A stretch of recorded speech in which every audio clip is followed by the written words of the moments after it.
Before this video begins, make sure to subscribe and turn on notifications so you never miss an upload. Also, check out my affiliate links in the description below to get discounts on car mods and products. Okay, let's get into the review.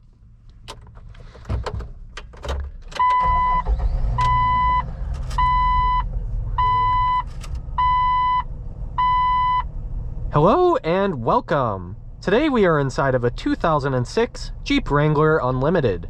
This is a four-wheel drive model. I would like to thank Soda Motors in Newport, Rhode Island for allowing me to review this vehicle. Their link is in the description below. And be sure to check out my POV drive, also of this Jeep, coming out soon on the channel. This Wrangler is finished in blue on the exterior, and this is a two-door, with seating for 4. This weighs in at about 4,600 pounds, and as tested, is stickering for about $18,000. This only has 85,000 miles on it. This is powered by the legendary Jeep 4-liter naturally aspirated straight-six engine, producing 190 horsepower and 235 pound-feet of torque.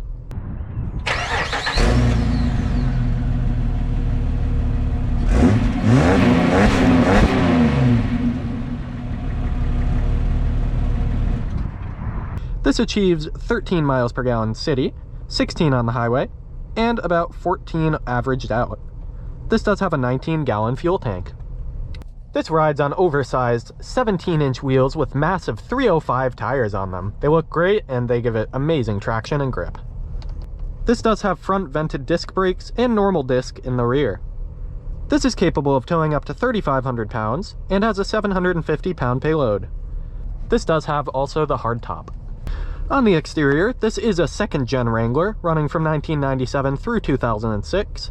This does have the 3.73 axle ratio, with solid live axles front and rear. This does have a rear LSD, or limited slip differential, and it also does have a rear diff lock. In the front, you do have typical round Wrangler headlights. You do have a powerful tow winch in here, and you do have some more front lights up there. You do have fog lights, and you do have 4-wheel ABS in here. You have heated mirrors on the side, and those are manually adjustable. There are skid plates below this, so you could really take this vehicle off-roading if you wanted to, and you do have the typical rear-mounted Wrangler spare tire on the rear. On the exterior, it looks pretty similar to most Wranglers, but I think it looks really good in my opinion. You have that winch, you have tow hooks, and you have these extra lights up here. The massive oversized tires look great in my opinion. You do have a neon green Jeep logo, as well as your trail-rated 4x4 badge. For the door handle in here, you are going to have an outward pull system. And the doors are very light and of course can be removed. You do have a hard top in the rear, along with your open fuel cap right there. On the rear itself, you do get typical Wrangler durable headlights. You have a rear wiper, rear brake light, and a more normal size spare tire.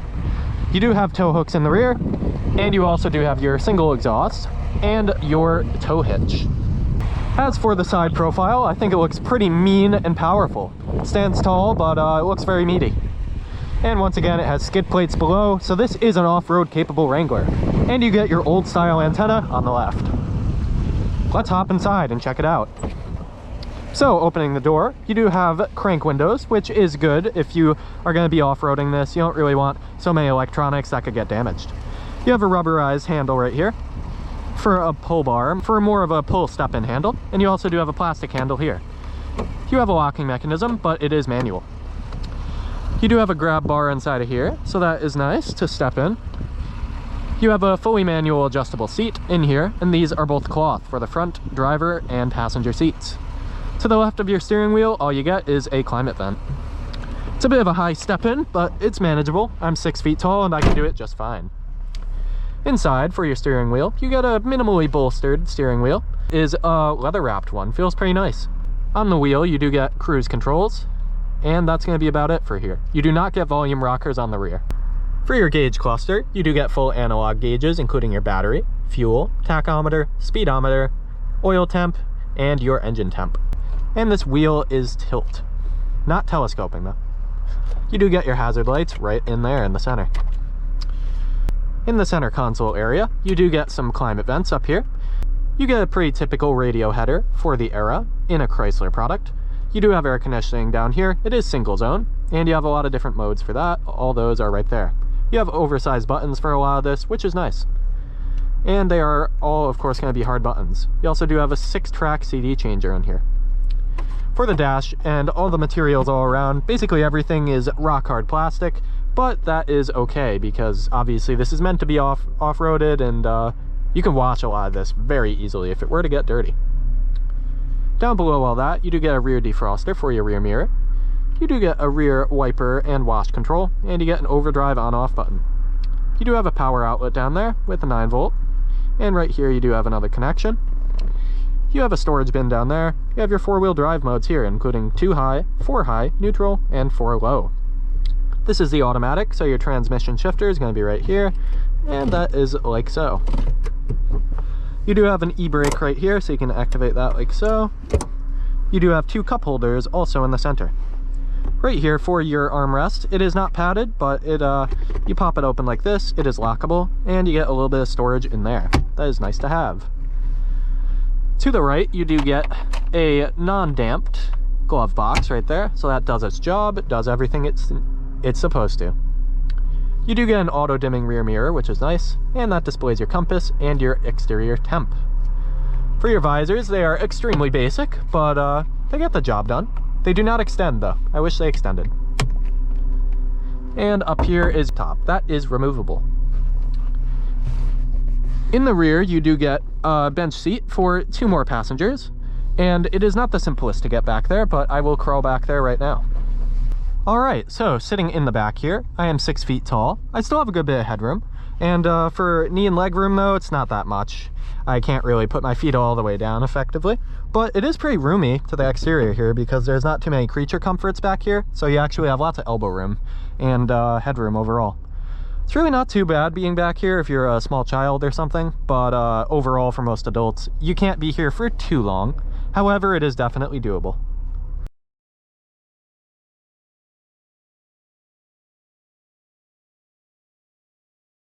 And to get back up, you do have to crawl through the front like so. So that is not always the most graceful, but you can do it. And let's have a look at the cargo area. And to open the cargo area, you'll pull up like so, and it opens out sideways, which is very nice to have. Also, you do get the rear glass, which does have some hoists right here. And you have a decent storage area here. And this bench does actually fold down, so you can get a lot more storage. It's a pretty good spot. Not bad at all. And you will close the glass first, and then the door. And I will lock that back up. Alright, so for my final thoughts on this Wrangler, I think it looks awesome with the oversized tires. And overall, I think it looks great. It's obviously very utilitarian. It's not meaning to be a luxury vehicle, it's meant to be used for off-roading. And it's just awesome if you can do top-down life in this when it gets warmer. Alright, that'll just about wrap up this review of a 2006 Jeep Wrangler Unlimited. Thank you for watching, and thank you to Soda Motors for allowing me to review this vehicle. Make sure to check out my drive coming up soon of this vehicle. Take care.